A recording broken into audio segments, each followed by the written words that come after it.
Hello and welcome to today's episode of The Untold. This is the show where we bring fascinating people and explore their extraordinary kind of fields. For today's episode, we have Hanan AlSagran, who is an artist. She's a graphic designer. She's going to be talking us through her stages of, basically starting with sketches, going to oil painting, and then being a graphic designer. So if that's interesting, stay tuned. We'll come right back after this one.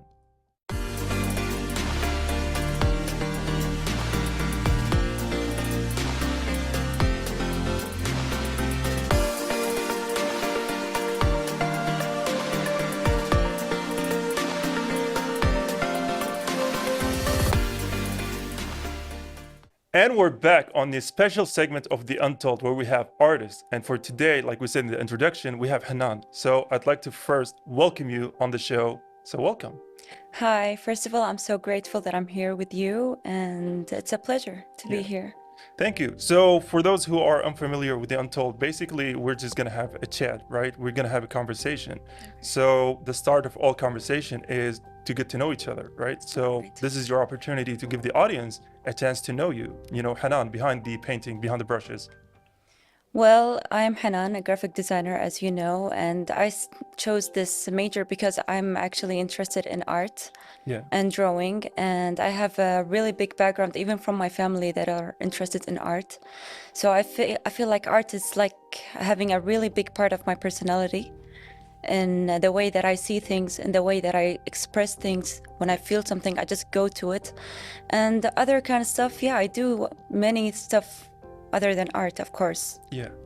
So, growing up in a household that really values art and the fundamentals of, artists and painters and artists, how would you say that kind of shaped your values or your perspective on how you view art itself?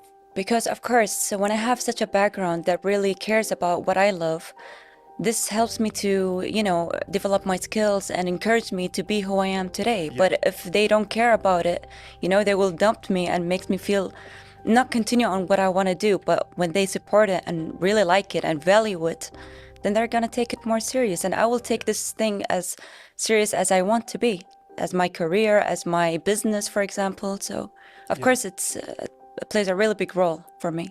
And growing in a household that really values art and values the meaning of artists and those who put meanings into artists and art and everything, I'm saying art a lot, but that's because it's the topic of this episode. Of course, yeah, sure.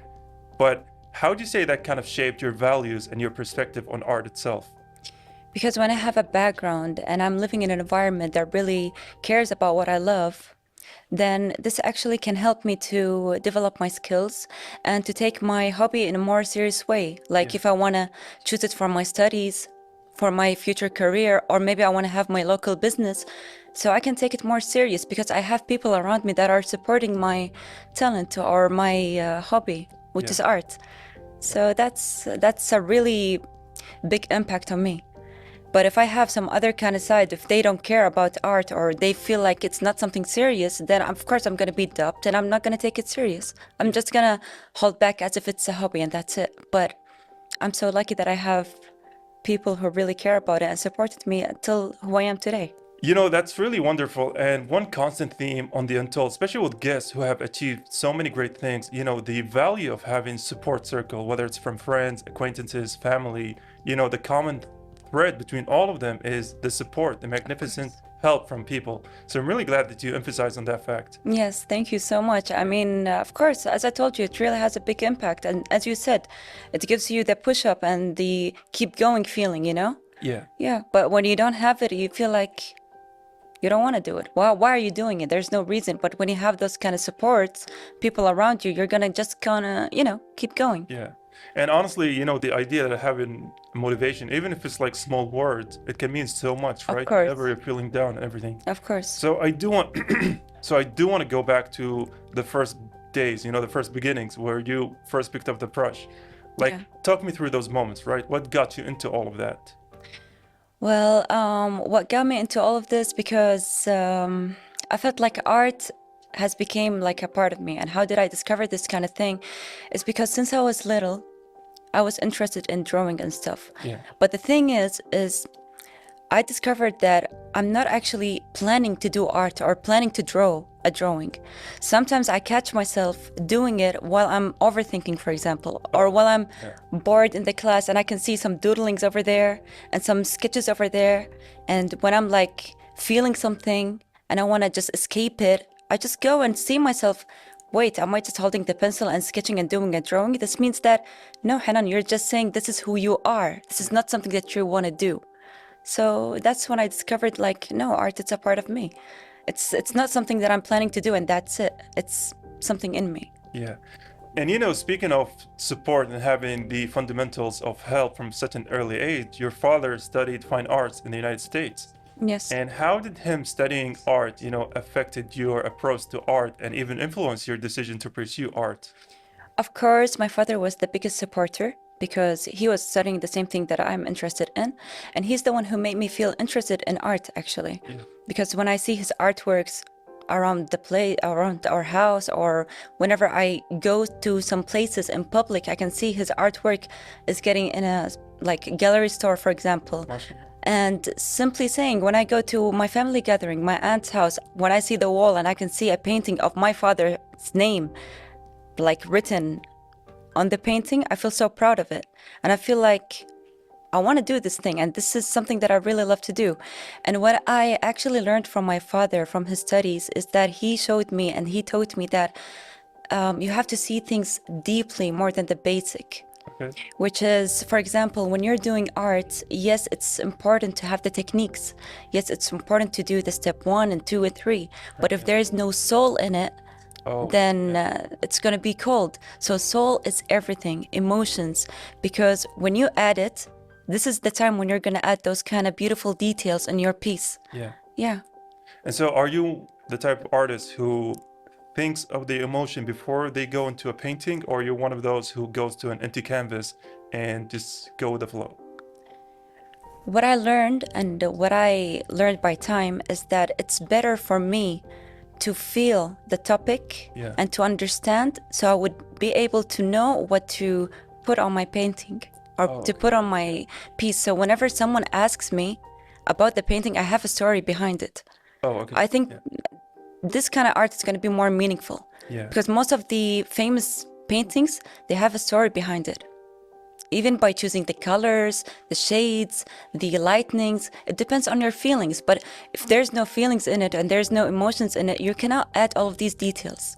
And also it makes every painting personalized, right? Exactly. It doesn't make them, blend into each other. Like you Exactly. said, all of them have a story, and then you can basically tell the meaning of all of them. Exactly. Yeah. Right. And I do want to ask you something about the meaning of paintings, because I know for some painters, whenever they're finished with something, they're like, okay, I'm done. The meaning now is for the audience. Right. But are you one of those people who, have a meaning for a painting, then they want that meaning to reach people? So if you ask someone, how do you feel about this painting? Yeah. If they feel something different from your intentions, you're like, no, I didn't mean it that way. No, it's the way if they give you the same answer as your feelings, Yeah. then you did a great job. But of course, you're going to have something that is close to your feeling. For example, if I need something dark, I know what kind of colors I'm going to choose. Yeah. I'm not going to put something so dark on my painting and they're going to feel happy. Of course, they're going to see some kind of dark side in it. You know what I mean? But the specific story, maybe sometimes it doesn't be clear enough, but they have this kind of vibe in it. You know what I mean? Yeah. Yeah. And so what draws your inspiration usually? If you're going to a painting, do you have something in mind, or do you usually wait until, the image comes to you? Sometimes even while you're painting, you have some kind of ideas are flowing while you're doing your work. It doesn't have to be. Sometimes, you do sketch, you do plan what do you want to paint, you do it. But sometimes while you're doing it, you want to add some kind of details that might make it more beautiful or might make it more valuable than the idea that you have. But sometimes you plan it and you do it just like how you plan it, and then you feel like there's something missing. Yeah. You know what I mean? Yeah, I do. Funny enough, this reminds me of something that J.R.R. Martin said. So the guy who wrote the Game of Thrones. Right. Yeah. He said that there are two types of writers. Yeah. Gardeners and planters. Okay. So I forgot which one is which, but one of them is basically those who have everything planned out and then they follow it. Yeah. The others who have a vague idea of what they want and then they Right. follow it. Right. So it's funny that how that kind of quote applies to writers, but also at what you said about painting, Yes. which is, a very good duality between the two. Right. Yeah. And speaking of growing up in a household with a lot of artists, and especially the influences from your father, Right. has there been a, feedback or type of critique that really shaped your art and really helped you, as an artist? Yes. Yeah. Actually, there's a feedback. It's I wouldn't tell you like a specific painting that I had a feedback on. It's actually multiple paintings that I have the same word as a feedback that makes me realize that I have to ask this kind of word to myself every time I want to do a painting. Oh, okay. And this word is the word why, as simple as that. Okay. Because whenever I show him a painting, he can see details. And he asks me, why did you add this? Oh, okay, I got it. Yeah. So I have to analyze my work. Why did I put this? I put this because I felt like I want to put it. Why did you felt like you want to put it? Because I want to make it look smooth.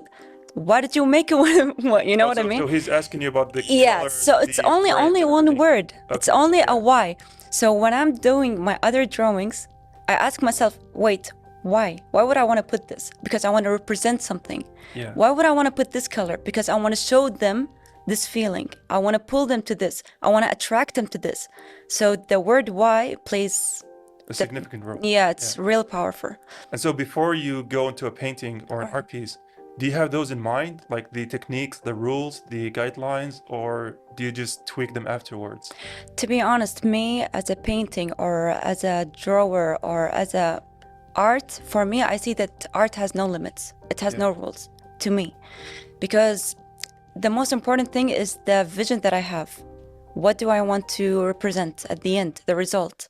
Yeah. The process, there's no rules in it. It's my own rules. I can use sketches by pencils and then I can take the pencil and I can put it on the canvas. I can put the canvas, you know what I mean? Yeah. Play around. But at the end, you have the result that you had visualized it. Yeah, it's funny, this reminds me of something when they say that in order to break the rules, you got to know the rules. Exactly. So you got to know the fundamentals of art so you can break them. And then Right. eventually you're going to answer the why question. Right. Yeah. And if all of your paintings and all of your art pieces have a personalized story behind them, does it get tiring with time to find the next piece, or is that something you don't have any problems with? To be honest, not all of my painting have a story, like a story. Sometimes Like an emotion. like an emotion. Yeah. But sometimes I'm really interested in drawing, for example, characters. I love drawing people that I love to draw. For example, singers, English singers, or cartoons, or whatever. I love drawing characters. That's what I mean. But the thing is, how do I present this drawing? What colors do I add? Because of how I feel about this singer.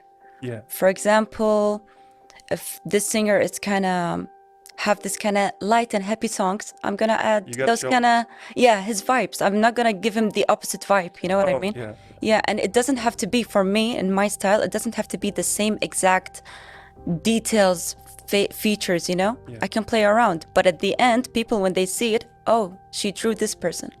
You know what I mean? But Yeah. So they know the person, they know the they know the feeling, person, yeah. they know the vibe, then they can live the vibe, then they will love it because they know it already. But you have your own taste, Yeah, it also has your own touch on it. your own touch. Exactly, that's what I meant. And I do want to emphasize on that point exactly, but we do have to take a very quick break and we'll come right back with you.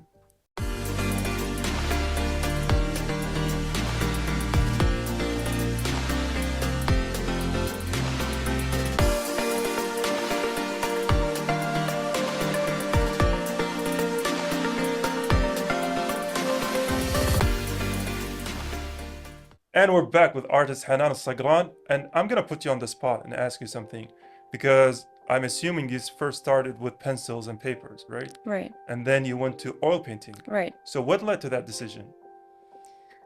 As I told you about my father, it's the number one inspiration when I saw his paintings. And the thing that I love about paintings is that I wanted to try this texture, because on pencil and paper, it's all the same. But in canvases, you can play around with the texture. You can make your painting a bit kind of rough or smooth, and sometimes it looks like a material, you know? Oh, okay. So I wanted to try this kind of thing, and I wanted to try using the brushes. and stuff. So yeah, it's So you wanted that extra layer of, connection within the painting. yes, I would like to, improve my art works, and I was wanting to try something that I was missing. Yeah. And after trying it, was it more difficult to get into, or did you, get the hang of it fairly soon? I can tell you that it is enjoyable because this is something that I really love, Yeah. right? But it's not more difficult as much as it has another level. You know what I mean? So pencil drawing can be difficult to some people, and to some people it can be like even more harder than the painting. Oh, And okay. to other people, no, painting is it depends. You know what I mean? Yeah. But of course, it has different strategies in painting, especially oil painting. Oil painting is not the easiest at Yeah, all. that's what I was gonna ask you, because to me, oil painting seems fairly hard because the mistakes kind of feel permanent, Yeah, right? Like if you go off edges of, doing any kind of error, it's right. hard to fix. Yeah, the oil painting, the challenge that you would face with the oil painting is patience. It needs Oh, okay. patience Yeah. because oil painting really forces you to slow down. First, after you finish your drawing and your painting and everything, believe me, because it's oil painting, it will not dry. You have to use a transparent liquid. It has many names for it. That's why I'm not specifying a specific Yeah. name. You have to put this liquid on top of your drawing, the whole drawing that you just made. That's another layer process. That's another layer just to dry it. Yeah. So you have to be careful that the color won't mixed up or the lines won't mess up. You know what I mean? Yeah. And you will not finish it all in one day because you're waiting for it to dry. So I'm telling you, the challenge is patience. Yeah. And so outside of patience, what's the biggest challenge when it comes to the actual, oil painting itself? Like, is it sticking to the lines? Is it picking the colors? Is it the medium itself? Maybe picking the colors can be Okay. challenging, but what I like about oil painting is that you can mix it up until you get what you want. Yeah. Yeah, so you can blend it, whatever you want. You want a light, add the color. You want a dark, add another color. You know what I mean? Yeah. And do you usually pick colors based on feelings, or do you pick colors based on what kind of picture you want to see? Many things. It could be both. For example, I want a certain vibe, or for a feeling that I have, Yeah. a feeling that I want you to feel, the viewer, or a vibe that I want you to live when you see it. Is it some kind of happy vibe, or is it some kind of dark vibe, or is it basic, or is it classic, or is it modern? Oh, there Yeah, are so many kind of vibes for painting. I of thought it was course. just, red Of and blue and course. black. Sometimes you want to make it like, I don't know, pop art, hip hop stuff. Yeah. It gives you the vibe, Just like the music, it has many categories. Yeah. It gives you different kind of vibes. Same thing, the art. When you see it, you have this own vibe. So that's why you pick up some kind of certain pieces for places that you're living in. Depend on what vibe you want to have. You know what I mean? Yeah. If you're having like a gaming room, you're not gonna choose some kind of classic paintings. Yeah, it's not gonna match. Yeah. Yeah. So yeah.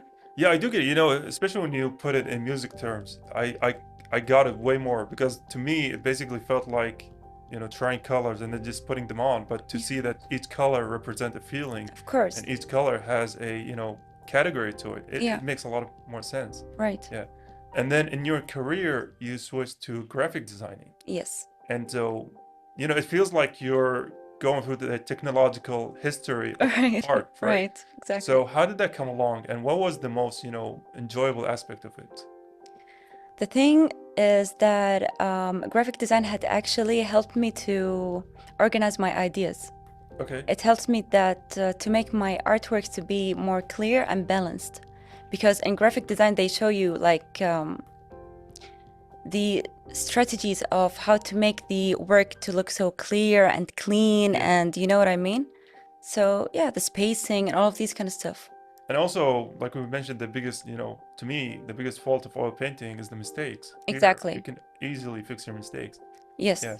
But also going to that point, from talking to other artists, a lot of them dislike, digital stuff because they Right. feel they lost the connection with the painting. Right. So do you feel the same, or is that not a problem? Not a problem at all. Yeah. Actually, if I want to compare my digital art to my oil paintings and my sketch art, I would tell you there are many comparisons. Yeah. For example, if I'm gonna compare the digital art with the oil painting, The first thing I'm gonna tell you is that it was my curiosity that I want to Yeah. learn something. And because I have my tablet and I can see those apps, so I want to use those apps because I know that I can draw. So why not? So I tried it and it was way much more different. First, because it's more cleaner. Yeah. Okay, you don't want to see my hand after I finish a painting. I was gonna look like a war zone. It's a mess, all right? So it's more clean. And the second thing is that it's easy to take it from one place to another. I can do a Right. painting while I'm sitting on a sofa, sorry. Yeah. But for a canvas, I have to have a whole environment for it, a whole room for it, you know? Yeah. It's basically making life easier. Yeah. Exactly. I never got that point where digital paintings, doesn't feel as connected to, physical paintings. To me, that didn't make a lot of sense because if you're reading something, it's not so much different from reading from a book or from an iPad. Exactly It's the same right. kind of thing. Exactly. Yeah. And that's so by time and using this kind of digital art, I've learned how to add my emotions in it. And as I told you, and as you told me before, that colors really play the role. Yeah. Colors, shades, lighting. So it's all there. You can do it. If you have this kind of feelings, if you have the soul, which is the everything, then you can apply it on whatever, Right. Yeah. digital or not digital. Yeah, I mean, the fundamentals of art are basically the same throughout all kind of mediums, Exactly. whether you're on physical, digital. So it depends on Yeah. who is doing the work. Yeah. Exactly. And so after so many years of, being in this kind of, I would say, hobby, have you thought of turning it into a business? Yes. Yeah. And how did that experience come along? Well, actually, I have faced something before. Maybe it was in 2016 or 17. I don't remember exactly. But it was at the scientific center. They were having like an event. All right. It was about Earth Day. And they Earth Day? got Earth Day. Oh, okay. All right. And they were getting many artists to do some kind of paintings live. So I was one of them. And I did a painting live, and people were like interacting with us. And I have seen some beautiful feedbacks about my painting. After we finished, they kept our paintings with them for like a week in the hallway Yeah. to show the people when they go.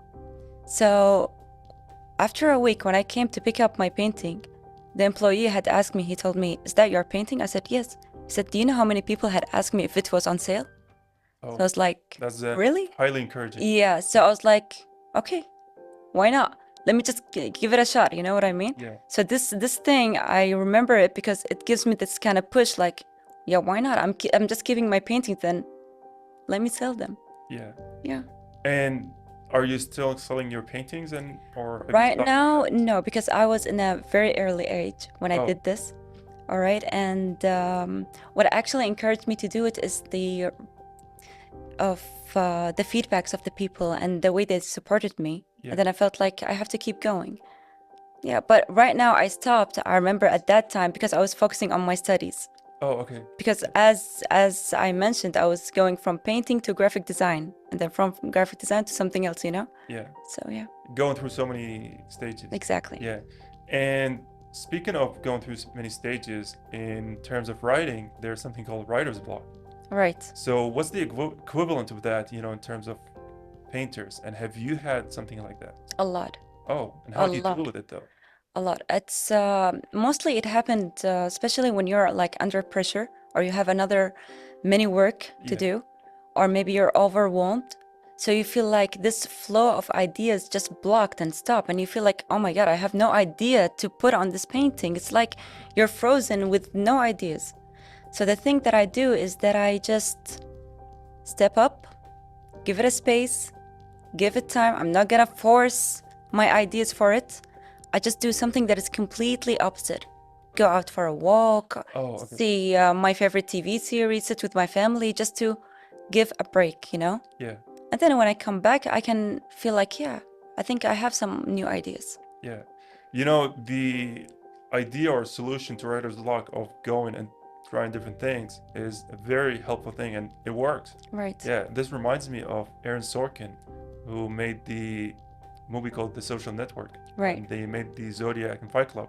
Right. He said that whenever he has, a writer's block, he'd go and take a shower. And so if he's writing a movie, sometimes he would take 20 showers per day. Okay. Yeah, which is basically the idea of, going out of the mood so you can reset your day. Exactly, To exactly, reset your day, to get out of the mood exactly. and then get back into it. Right. Yeah. That's what you gotta do. You just have to switch to something else completely different. Yeah. Yeah. So you can, when you come back, it's like fresh and new, and even your ideas, it's gonna be refreshed, you know? Yeah. Yeah. And speaking of ideas, I think we briefly mentioned this before, but in general, where do you get your ideas from? From things that I love. Oh, okay. Things that I love to see, for Yeah. example. And maybe I watch a lot of movies, maybe I watch a lot of TV series, maybe I listen to many music. So sometimes even while I'm driving, I put on a music. I visualize something. Yeah. I feel like this music really makes me feel this thing. Why don't I make a picture of this thing? You know what I mean? That's really So fascinating, from yeah. something to something to something, and then Yeah. I can have those kind of ideas. Yeah, it's really fascinating how you're basically listening to music and then you're visualizing it. You know? Yeah. I think that's a very Because music is connected. You Yeah. know those kind of music albums, for example. Yeah.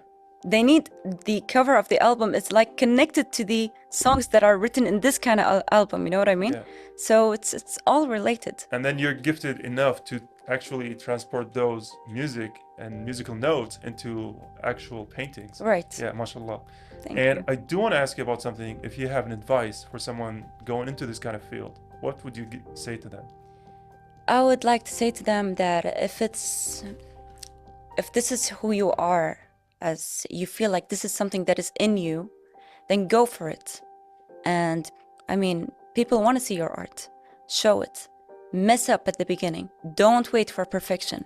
Just create, create, create, and you will be unique.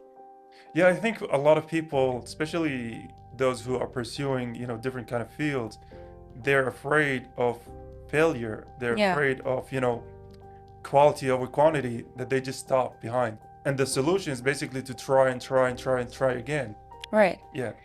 It doesn't have to be trying as to force themselves. But to just get into the habit of it.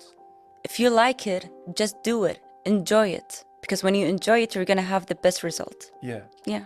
And that perfectly summarizes today's episode, is to not only try, but don't be afraid of, committing or making mistakes and failure. Right. And also to have the perfect kind of support circle around you. Right. Yeah. But I am afraid that we have reached the end of today's episode of The Untold. So Hanan Sagran, thank you again for being with us. Thank you so much. It's an honor actually to be here with you. Thank you. It's always amazing to talk to artists, as we do on The Untold. So thank you again. Thank you so much. And with that, we're going to take a very quick break. So stay tuned and we'll come right back.